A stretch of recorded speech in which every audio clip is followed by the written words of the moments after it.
Marx's letter to Vera Zasulich. Is there a non-capitalist road to socialism? Too much can be made of letters. In fact, too much is made of letters. A source that was not written expressly for publication is generally suspect as a statement of the author's fully developed intentions or meaning. There are exceptions, of course, as when the author of a private letter expressly intends providing just such an authoritative statement. But even that has its problems, and never more so than when the author specifically declines to make certain aspects of their views public. Yet we treat their unpublished words as canonical anyway. Marx and Engels were prolific letter writers. The 50-volume Marx-Engels collected works concludes with 13 volumes, each hundreds of pages long, consisting of nothing but their correspondence. And, notwithstanding the preceding caveat, many stand out for their contribution to Marxism as a whole. The century and more of debate on base and superstructure, for example, is grounded in a handful of Engels' letters. One especially important letter, this time from Marx, was to Vera Zasulich. Zasulich was a prominent Russian Marxist in exile in Geneva. On the 16th of February, 1881, she wrote to Marx, then residing in London, asking him to solve an important historical and political problem. What followed was perhaps Marx's most sustained and best-known attempt to explain how socialism might arise in a non-capitalist context. The result was ambiguous yet, given the perennial resistance to capitalism all around the globe, the topic of this brief correspondence remains important to this day. So the letter to Vera Zasulich continues to be widely cited. However, the crucial element of this correspondence is not so much Marx's explicit reply to Vera Zasulich and her comrades, which is quite bland, as the drafts of his eventual answer. Taken at face value, these drafts push Marxism in directions that are important for our understanding not only of 19th century Russia, but also of non-capitalist societies generally. So the question becomes, should the drafts be taken at face value, that is, as expressions of Marx's fully developed position? This has been widely assumed by Marxists. Yet the letter Marx actually sent back to Vera Zasulich contains almost none of the details found in the drafts. So what does this omission mean? More importantly still, if they cannot be taken as canonical, and we should approach the drafts to the letter to Vera Zasulich far more warily than in the past, does this leave open any route to socialism, other than via capitalism? The letter from Vera Zasulich. On February 16, 1881, Vera Zasulich dispatched a brief letter to Karl Marx. She presented Marx with a dilemma that is still widely felt by Marxists, especially outside the great hubs of mature industrial capital. Marx had long predicted that socialism would emerge more or less directly from the womb, or the grave of capitalism. For capitalism would not only develop society to the point where socialism was feasible, but it would also create the conditions in which capitalism itself was no longer economically sustainable, and a socialist revolution was politically possible. But Zasulich's concern was with what was still a decidedly non-capitalist society. Russia. True, there were small pockets of bourgeoisie, and a smattering of workers, and even revolutionary socialists in the cities. However, their influence over society was small. Mostly Russia was dominated, in terms of population and economic system, by a huge peasantry, and in terms of political power over the economic base as a whole, by an aristocracy with little interest in social development, at least in any direction that would favor socialism.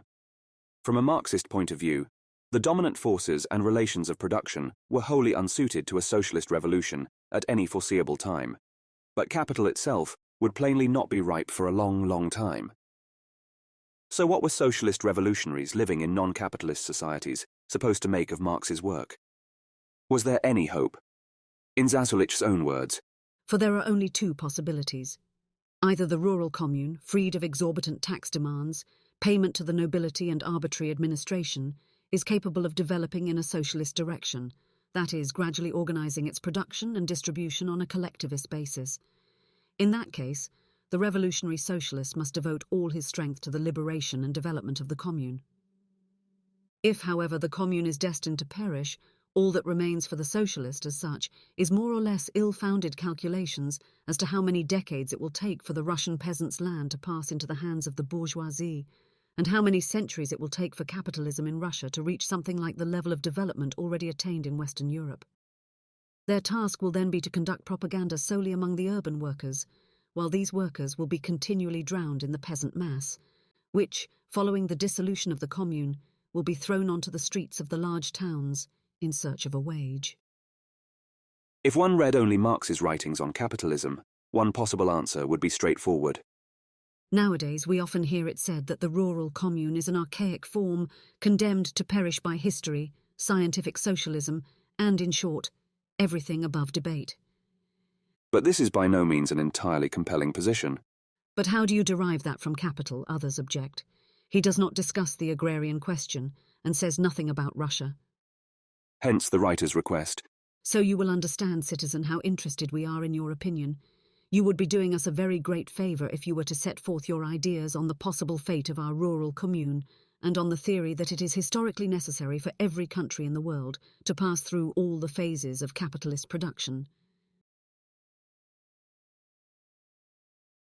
Marx's existing view of Russia. At the time he received Zasulich's letter, Marx had already spent years studying Russian and Russia, and had already stated his overall position regarding the development of socialism in Russia via a non-capitalist route. Writing to the editorial board of Otechestvenie Zapiski in November 1877, he summarized the Russian situation as he then saw it. If Russia wants to become a capitalist nation after the example of the West European countries, and during the last few years she has been taking a lot of trouble in this direction, she will not succeed without having first transformed a good part of her peasants into proletarians, and then, once taken to the whirlpool of the capitalist economy, she will have to endure its inexorable laws like other profane peoples. But this tendency was not, in Marx's view, inevitable, and persisting with it would, at least from a socialist point of view, be an immense error. If Russia continues to pursue the path she has followed since 1861, she will lose the finest chance ever offered by history to a people and undergo all the fatal vicissitudes of the capitalist regime. Marx denied that the model of historical development set out in Capital could be generalized into an historico-philosophic theory of the general path of development prescribed by fate to all nations, whatever the historic circumstances in which they find themselves. For this interpretation would ignore the fact that events strikingly analogous but taking place in different historic surroundings led to totally different results. By studying each of these forms of evolution separately and then comparing them, one can easily find the clue to this phenomenon, but one will never arrive there by using as one's master key a general historico-philosophical theory, the supreme virtue of which consists in being supra-historical. in short, the lessons of Capital and capitalism are many, but they are not universal. The drafts. But just what are the lessons Marx had learned through his researches, and by whom can they be adopted? The gist of the drafts is easily stated. The analysis presented in Capital relates solely to more or less developed capitalist societies, and is not appropriate to other modes of production. As Marx himself puts it, I thus expressly limited the historical inevitability of this process to the countries of Western Europe. what is more, the central process with which Marx is concerned is not the development of capitalism as such. Rather, In the final analysis, it is a question of the transformation of one form of private property into another form of private property. Thus, the expropriation of the agricultural producers in the West served to transform the private and parcelled property of the labourers into the private and concentrated property of the capitalists. But nonetheless, it is the substitution of one form of private property for another form of private property. In Russia, on the contrary, it would be a question of substituting capitalist property for communist property. the peasant commune therefore offered a novel, entirely non-capitalist potential for social development. In Russia, thanks to a unique combination of circumstances, the rural commune, still established on a nationwide scale, may gradually detach itself from its primitive features and develop directly as an element of collective production on a nationwide scale. It is precisely thanks to its contemporaneity with capitalist production that it may appropriate the latter's positive acquisitions without experiencing all its frightful misfortunes. Disregarding all the miseries which are at present overwhelming the Russian rural commune, and considering only its constitutive form and its historical surroundings, it is first of all evident that one of its fundamental characteristics, communal ownership of the land, forms the natural basis of collective production and appropriation. What is more, The Russian peasant's familiarity with the contract of artel would ease the transition from parcel labour to collective labour, which he already practices to a certain extent in the undivided grasslands, in land drainage and other undertakings of general interest. In fact, the full development of the commune after the emancipation of Russia's serfs in 1861 was only prevented by the diversion of immense social resources to other purposes. Had they been directed towards the communes, things would have been very different. If at the time of emancipation the rural communes had first been placed in conditions of normal prosperity, if the immense public debt, mostly paid for at the expense of the peasants, with the other enormous sums provided through the agency of the state and still at the expense of the peasants, to the new pillars of society transformed into capitalists, if all this expenditure had been applied to further developing the rural commune, no one would today be envisaging the historical inevitability of the destruction of the commune. Everyone would recognize in it the element of regeneration of Russian society and an element of superiority over the countries still enslaved by the capitalist regime. From the time of the so-called emancipation of the peasants, the Russian commune has been placed by the state in abnormal economic conditions, and ever since then it has never ceased to overwhelm it with the social forces concentrated in its hands. Exhausted by its fiscal exactions, the commune became an inert thing, easily exploited by trade, landed property and usury. This combination of destructive influences, unless smashed by a powerful reaction, is bound to lead to the death of the rural commune. This oppression by the state exacerbated existing conflicts within the commune. This oppression from without unleashed in the heart of the commune itself the conflict of interests already present, and rapidly developed the seeds of decay. But that is not all. At the expense of the peasants, the state has forced, as in a hothouse, some branches of the Western capitalist system, which, without developing the productive forces of agriculture in any way, are most calculated to facilitate and precipitate the theft of its fruits by unproductive middlemen. It has thus cooperated in the enrichment of a new capitalist vermin, sucking the already impoverished blood of the rural commune. Endogenous developments also threaten the commune. Apart from all the malign influences from without, the commune carries the elements of corruption in its own bosom. Private landed property has already slipped into it in the guise of a house with its rural courtyard, which can be turned into a stronghold from which to launch the assault on the communal land. That is nothing new. But the vital thing is parcel labour as a source of private appropriation. It gives way to the accumulation of personal chattels, for example, cattle, money, and sometimes even slaves or serfs. This movable property, beyond the control of the commune, subject to individual exchanges in which guile and accident have their chance, will weigh more and more heavily on the entire rural economy. There we have the destroyer of primitive economic and social equality. It introduces heterogeneous elements, provoking in the bosom of the commune conflicts of interests and passions designed first to encroach on the communal ownership of arable lands, and then that of the forests, pastures, common lands, etc., which once converted into communal appendages of private property will fall to it in the long run. Capital and landowners also threaten to devour the commune. A certain kind of capitalism, nourished at the expense of the peasants through the agency of the state, has risen up in opposition to the commune. It is in its interest to crush the commune. It is also in the interest of the landed proprietors to set up the more or less well-off peasants as an intermediate agrarian class, and to turn the poor peasants, that is to say the majority, into simple wage earners. This will mean cheap labour. In sum, and how would a commune be able to resist, crushed by the extortions of the state, robbed by business, exploited by the landowners, undermined from within by usury? this leads to an entirely bogus ideological interpretation of the commune's plight.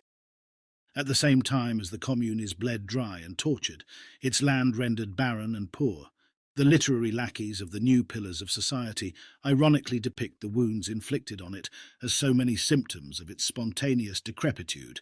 However, if these political oppressions were raised, Russia's unique opportunity for economic development would be self-evident. Gone are the days when Russian agriculture called for nothing but land and its parcel cultivator armed with more or less primitive tools. But where are the tools, the manure, the agronomic methods, etc., all the means that are indispensable to collective labour to come from? It is precisely this point which demonstrates the great superiority of the Russian rural commune over archaic communes of the same type. Alone in Europe, it has kept going on a vast, nationwide scale. It thus finds itself in historical surroundings in which its contemporaneity with capitalist production endows it with all the conditions necessary for collective labour. It is in a position to incorporate all the positive acquisitions devised by the capitalist system without passing through its caudine forks. The physical lie of the land in Russia invites agricultural exploitation with the aid of machines, organised on a vast scale and managed by cooperative labour.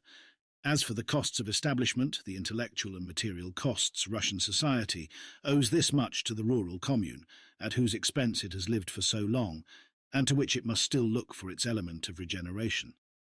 The commune had also successfully endured until it could be compared favourably with what Marx perceived as a failing capitalism. Another circumstance favouring the preservation of the Russian commune by the path of development is the fact that it is not only contemporaneous with capitalist production, but has outlasted the era when this social system still appeared to be intact, that it now finds it, on the contrary, in Western Europe as well as in the United States, engaged in battle both with science, with the popular masses, and with the very productive forces which it engenders.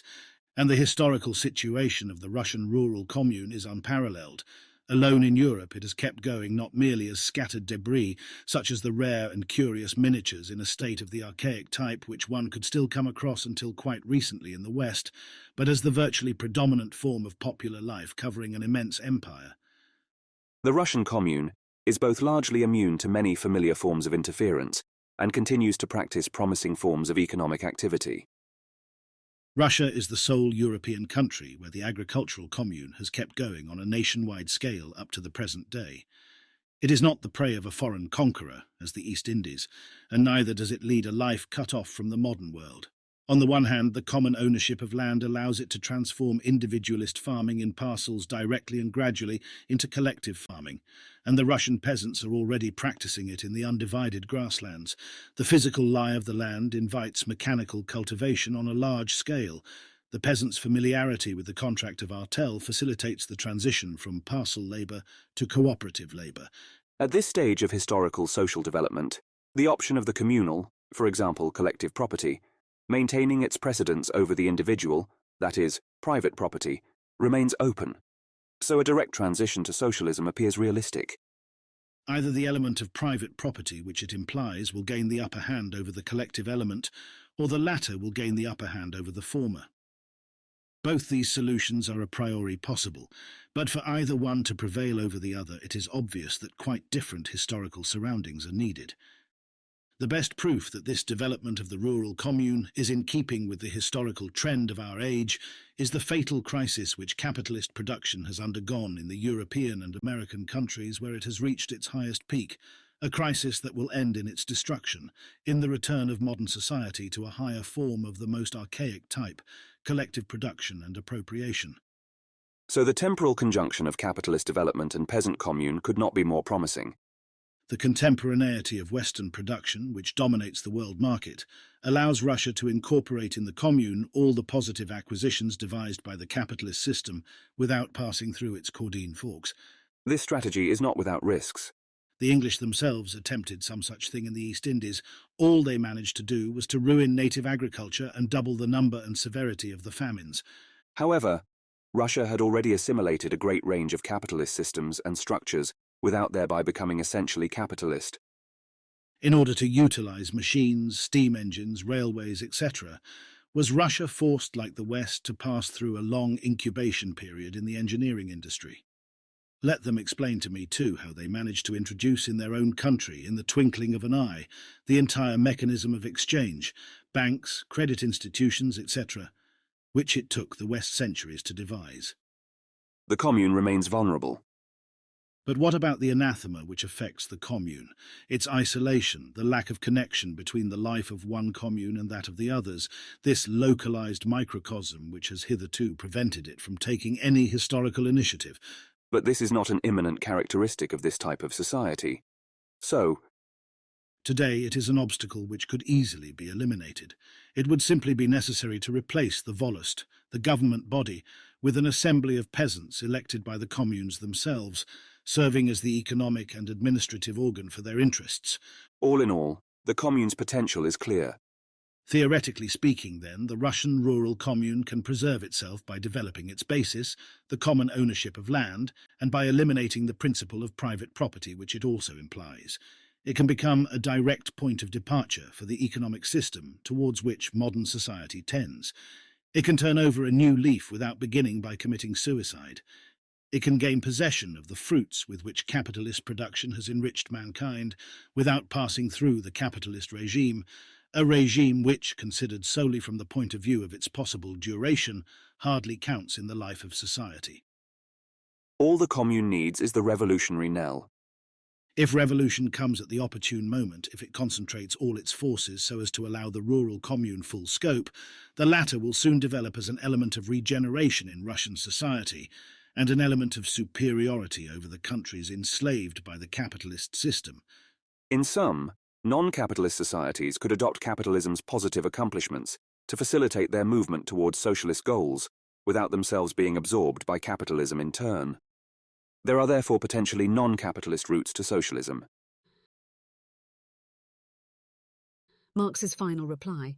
Marx's actual reply is dated the 8th of March 1881, not yet 3 weeks from the day Zasulich dispatched her original letter.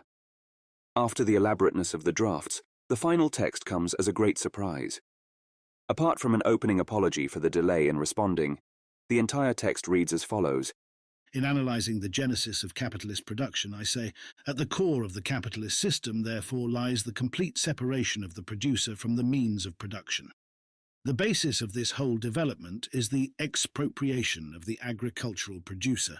To date, this has not been accomplished in a radical fashion anywhere except in England, but all the other countries of Western Europe are undergoing the same process. Hence, the historical inevitability of this process is expressly limited to the countries of Western Europe. The cause of that limitation is indicated in the following passage from Chapter 32. Private property based on personal labour will be supplanted by capitalist private property, based on the exploitation of the labour of others, on wage labour. In this Western movement, therefore, what is taking place is the transformation of one form of private property into another form of private property. In the case of the Russian peasants, their communal property would, on the contrary, have to be transformed into private property.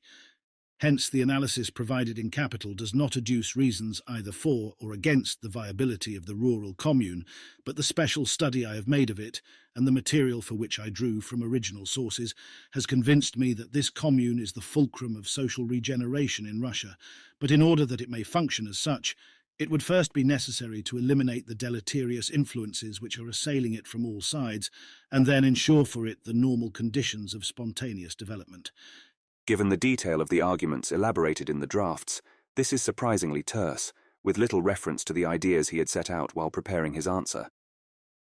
The irrelevance of the argument developed in Capital to non-capitalist societies is acknowledged, and the underlying problem of the forms of property is alluded to. Then Marx concludes with a very general statement as to the need to defend the peasant commune if it is to support the transition of Russia to socialism without passing through capitalism. What is missing? The problem of the forms of property is not explained, nor are any possibilities or prognosis offered, which is to say, what Zasulich asked for. The discussions of historical forms of communal property and the unusual historical position of the Russian commune are both omitted. The argument regarding the transfer of the achievements of capitalism to other, non-capitalist contexts has disappeared in its entirety. Most telling of all, there is no reference to either the forces and relations of production that currently sustain the Russian peasants' way of life, or the changes or initiatives that might turn them into a new path, from which one might have expected Marx to have begun. In fact, it is as though the drafts had never been written.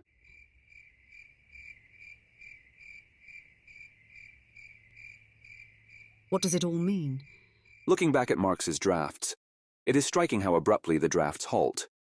This is not like the famous, here the manuscript breaks off, at the end of Capital. Here we are witnessing not the cutting short of what we have every reason to expect would have been an illuminating and, politically speaking, vital analysis of class. On the contrary, as the final draft before writing his reply, one would expect a more complete, more consolidated and better articulated version of the arguments laid out in the previous drafts, with perhaps some amendments and extensions. We would also expect a more or less explicit anticipation of the final letter. But the ending of the third draft signals neither. So what is Marx's reason for halting quite so suddenly in this new case? Impatience, dissatisfaction, frustration, anger. We have no reason to think that Marx lacked the inclination to address the problems raised by his correspondent, or the ideas articulated in the first two drafts of his letter. On the contrary, in this period, Marx's interests seem to be very much in this direction. It seems more likely that he simply regarded at least some of the arguments set out in the drafts as wrong, and wrong enough to undermine his ability to satisfy Zasulich's very reasonable request. Nor, apparently, did he have anything better to offer. Which particular points in the drafts he was dissatisfied with is impossible to say. But it is noteworthy that, of the many steps of the analysis of the drafts proposed above, Marx includes in his actual reply only the first two, which is to say, the two most general, and from Zasulich's point of view, the least helpful.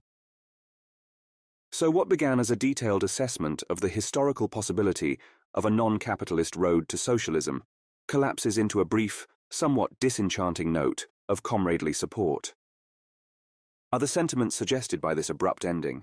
In short, Marx's inability to persuade himself of the validity of his own analysis, the reason why the final letter includes practically nothing of any novelty or use to its recipient, but instead rehearses platitudes every Marxist would be familiar with and issues unhelpful cautions against unspecified, deleterious influences. True, Marx may have some other motive for omitting the new arguments in what he finally wrote to the Russians, but there seems to be no positive reason to believe that. His intention in writing the letter was to answer the question that the drafts explicitly deal with, but he omitted almost everything from the drafts that might have contributed to a substantive answer.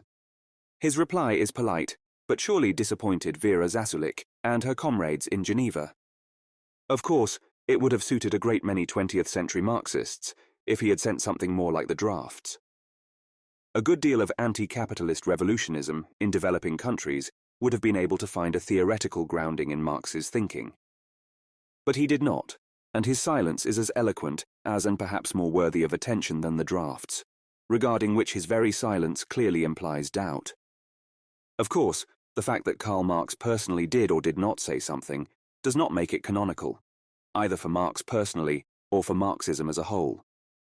Even if it is hypothesized, and it is only a hypothesis, that Marx rejected the arguments he had drawn up and had no better reply to make, it could still be that there is a general position of the kind considered in the drafts. A non-capitalist road to general societal development and to socialism, and that it is at this position that Marx would eventually have arrived, had he pressed on. Perhaps that is why he kept the drafts after sending his actual reply. He expected some such development, but was not able to make it at the time. Or perhaps he agreed with enough of his own thoughts to want to retain a record of them, even if he did disagree with the principal findings. Or perhaps it was just out of habit. Rather like the drafts themselves, it is not possible to know what, ultimately, we should make of this decision. But it remains unlikely that he regarded the thoughts articulated in the drafts as ultimately convincing. An alternative interpretation. From my own point of view, as a materialist, I do not assume that modes of production cannot successfully adopt systems and structures from one another. Far from it. This process can be observed every day under capitalism itself, which has taken over everything from cookery styles to major pharmaceuticals from non-capitalist societies. But there are limits to what can be done in this way. First and foremost, capitalism only does this in order to create new commodities. The reason for this is simple.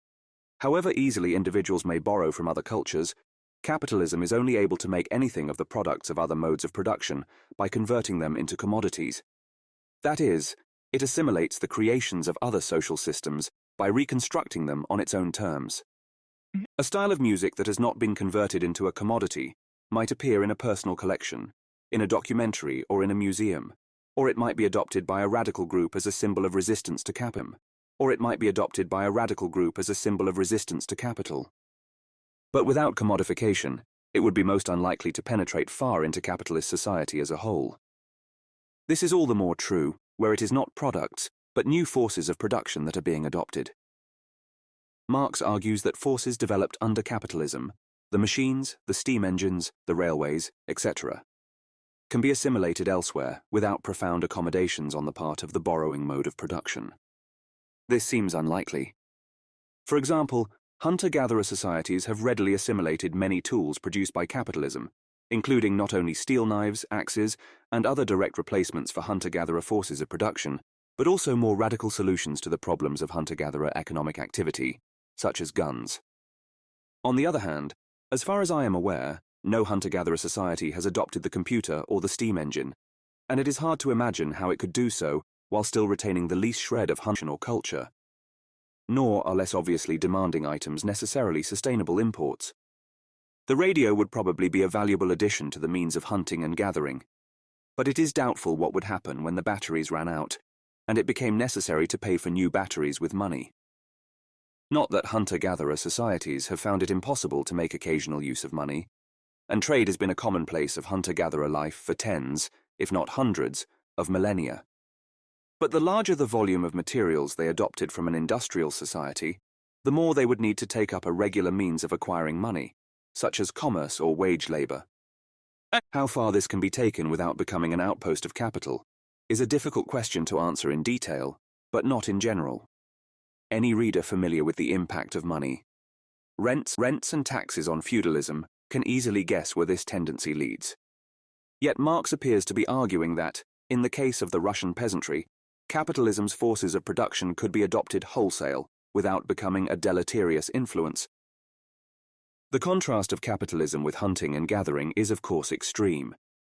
But as its recent demolition of the Soviet system and its current devouring of Chinese communism demonstrate, capitalism is perfectly capable of breaking down and taking over societies far more politically organized than any peasantry.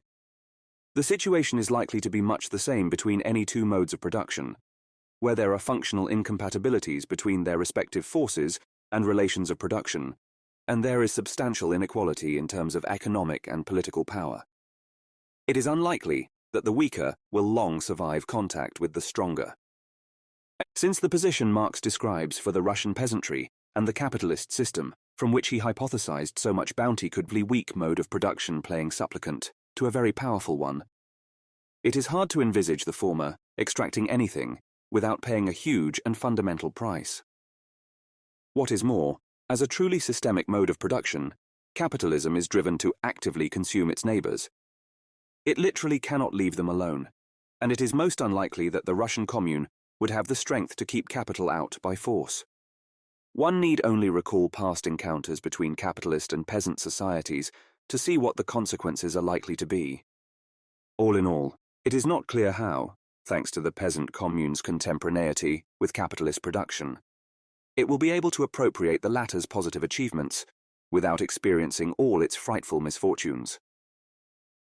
On the contrary, regarding his specific claims for the Russian peasant commune, Marx provides no explanation for why a peasant economy liberated from, as he puts it, the deleterious influences which are assailing it from all sides, should undergo spontaneous development in the direction of socialism. In the case of capitalism, his explanation for an intrinsic dynamism is of course explicit and extremely detailed. But essentially, it is that capitalism forms capitals into a vast, hyperactive cyclical system that constantly replicates itself on an ever grander, ever more comprehensive scale. This system can be confidently predicted to undergo spontaneous development because Marx has shown how it works as a system. It is much harder to identify an equivalent dynamism in other modes of production, and in the case of the peasant commune, Marx offers no equivalent analysis. Marx's claim that the rural commune, still established on a nationwide scale in Russia, may gradually detach itself from its primitive features and develop directly as an element of collective production on a nationwide scale is also improbable. In Marx's, unity existed as a nationwide reality only because the thousands of communes were bound together by a largely exogenous political administration, a landed gentry, and the somewhat ephemeral forces of petty commerce. Remove the aristocracy and the structures of political administration, which is to say, remove any active and explicit support for the nation, without creating a new political system in its place, and it is hard to see that a nation of any kind remains, or therefore the impetus for creating collective production on a nationwide scale. Marx's more specific assertion that it would simply be necessary to replace the Volost, the government body, with an assembly of peasants elected by the communes themselves, serving as the economic and administrative organ for their interests, makes an interesting thought experiment. But it is difficult to envisage conditions under which this transformation could be realized. Conversely, the idea that the peasant commune's isolation, the lack of connection between the life of one's isolation, the lack of connection between the life of one commune and that of the others, this localized microcosm, which has hitherto prevented it from taking any historical initiative, would vanish amidst a general turmoil in Russian society, is little short of surreal. Most of what Marx himself wrote about peasant economies elsewhere would suggest that stasis or fragmentation was a more likely outcome. As for the idea that Russian society owes this much to the rural commune, at whose expense it has lived for so long, and to which it must still look for its element of regeneration, this appears to be arguing that the Russian ruling class will eventually recognize that it has been exploiting the peasantry all along, see the error of its ways, relent, and make enormous recompense to the exploited. I doubt that this proposition needs any commentary at all. That is not to say that a non-capitalist society must be instantly decimated by contact with capitalism. However, as Engels noted, this could be achieved only because the Tsarist government was able to call upon the support of the bourgeoisie. Another thing is certain. If Russia required after the Crimean War a grand industry of her own, she could have it in one form only, the capitalistic form. And along with that form, she was obliged to take over all the consequences which accompany capitalistic grand industry in all other countries. Furthermore, the adoption of grand industry, as Engels calls it, steam, electricity, self-acting mules, power looms, finally machines that produce machinery, also has social and economic repercussions.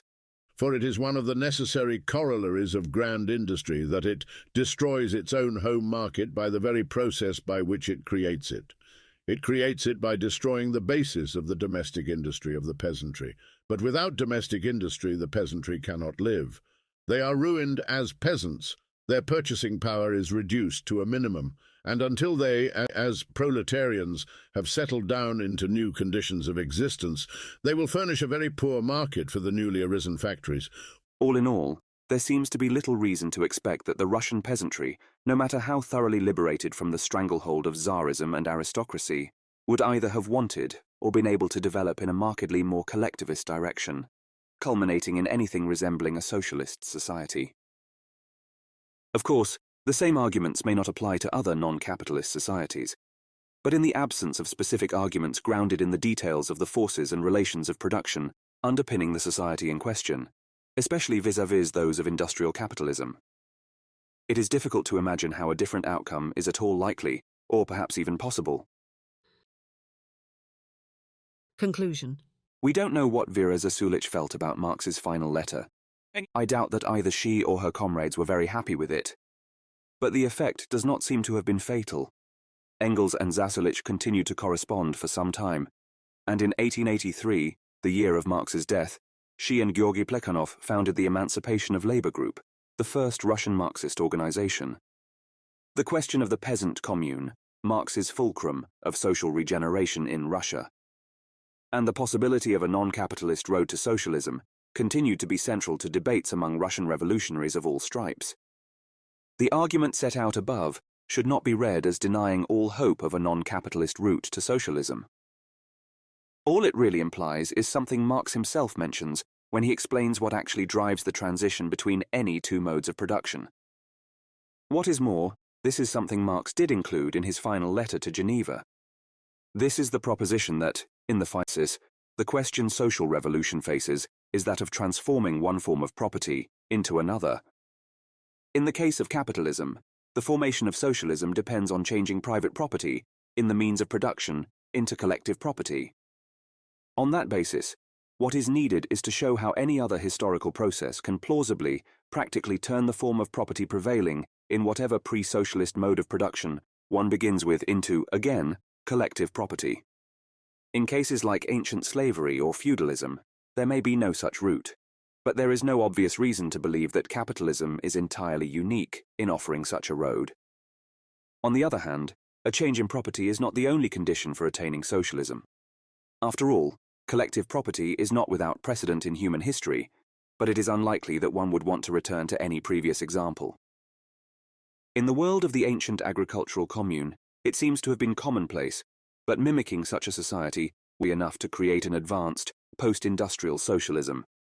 So collective property seems like a necessary aim, but by no means sufficient. Despite the apparent hesitancy shown by his letter to Vera Zasulich, Marx never doubted the possibility of revolution in Russia, or its potential contribution to the development of socialism elsewhere.